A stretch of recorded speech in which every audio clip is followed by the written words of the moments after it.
Bonjour à tous, soyez bien notre paroisse invisible, traçons sur nous le signe de la croix, car c'est Dieu qui nous rassemble, au nom du Père, du Fils et du Saint-Esprit.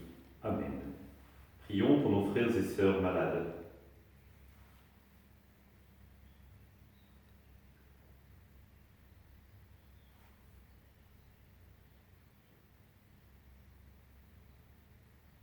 Prions pour les soignants et tous ceux qui œuvrent pour le bien commun.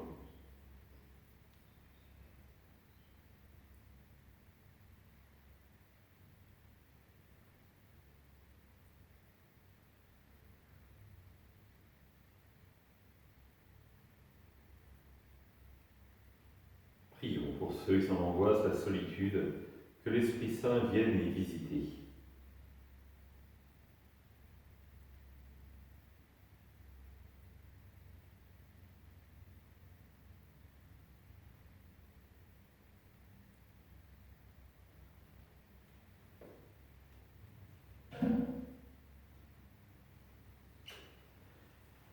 Dans l'évangile de Marc, ressuscité le matin, le premier jour de la semaine, Jésus apparut d'abord à Marie-Madeleine, de laquelle il avait expulsé 7 démons. Celle-ci partit annoncer la nouvelle à ceux qui, ayant vécu avec lui, s'affligeaient et pleuraient. Quand ils entendirent que Jésus était vivant et qu'elle l'avait vu, ils refusèrent de croire. Après cela, il se manifesta d'un autre aspect à 2 d'entre eux, qui étaient en chemin pour aller à la campagne. Ceux-ci revinrent l'annoncer aux autres, qui n'y crurent pas non plus. Enfin, il se manifesta aux 11 eux-mêmes, pendant qu'ils étaient à table. Il leur reprocha leur manque de foi et la dureté de leur cœur, parce qu'ils n'avaient pas cru ceux qui l'avaient contemplé ressuscité. Puis il leur dit, « Allez dans le monde entier proclamer l'Évangile à toute la création. Celui qui croira et sera baptisé sera sauvé. Celui qui refusera de croire sera condamné. Voici les signes qui accompagneront ceux qui deviendront croyants. En mon nom, ils expulseront les démons, ils parleront en langue nouvelle, ils prendront les serpents dans leurs mains, et s'ils boivent un poison mortel, il ne leur fera pas de mal. Ils imposeront les mains aux malades, et les malades s'en trouveront bien. » Le Seigneur Jésus, après avoir parlé, fut enlevé au ciel et s'assit à la droite de Dieu. Quant à eux, ils s'en allèrent proclamer partout l'Évangile. Le Seigneur travaillait avec eux et confirmait la parole par les signes qui l'accompagnaient. Acclamons la parole de Dieu. Louange à toi, Seigneur Jésus. Nous sommes dans ce qu'on appelle la seconde finale de l'évangile de Marc.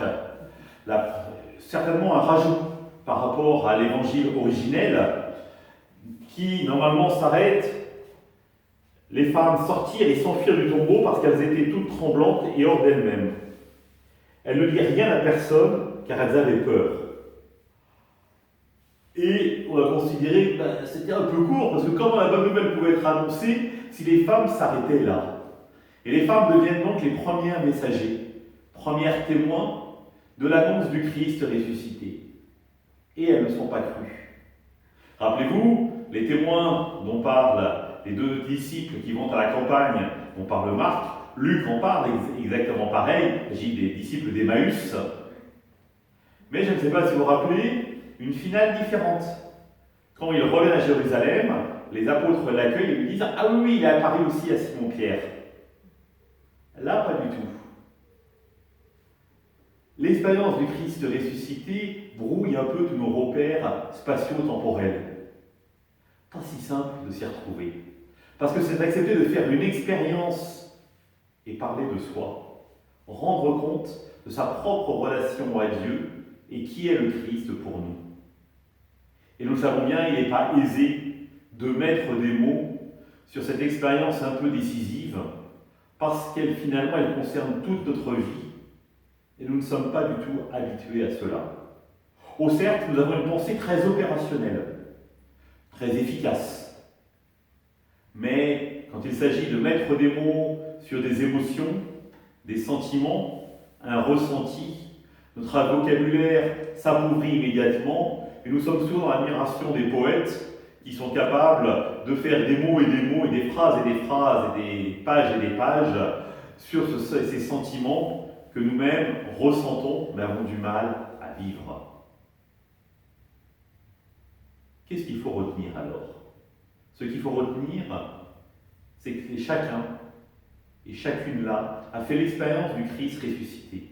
Même s'ils ont du mal à en témoigner et à se faire entendre dans leur témoignage. C'est-à-dire que les gens ne les croient pas. Ils savent qu'il y a quelque chose qui a changé dans leur vie. Et ils sont prêts à paraître peut-être un peu ridicules en leur disant ça, mais ils osent. Et ils ne font finalement que répondre à cet appel du Christ, allez de toutes les nations, faites des disciples. La mission peut paraître immense, mais ce qui est essentiel de se dire et de se rappeler, c'est que Jésus ne nous laissera pas seuls pour vivre cette mission. L'essentiel est d'abord de contempler le ressuscité, de vivre de sa présence. Et si nous commençons à vivre, à le contempler en permanence, alors naturellement, nous deviendrons des témoins. Et nous serons signes. Alors peut-être pas les signes extraordinaires dont parle Marc, c'est-à-dire parler en langue nouvelle, prendre des serpents dans leurs mains ou boire un poison mortel et n'en ressortir aucun mal. Non. Mais nous le savons bien que les signes de la présence de Dieu dans notre vie, pour nous et pour les autres, se fait dans la discrétion, dans le bruissement du murmure d'une brise légère.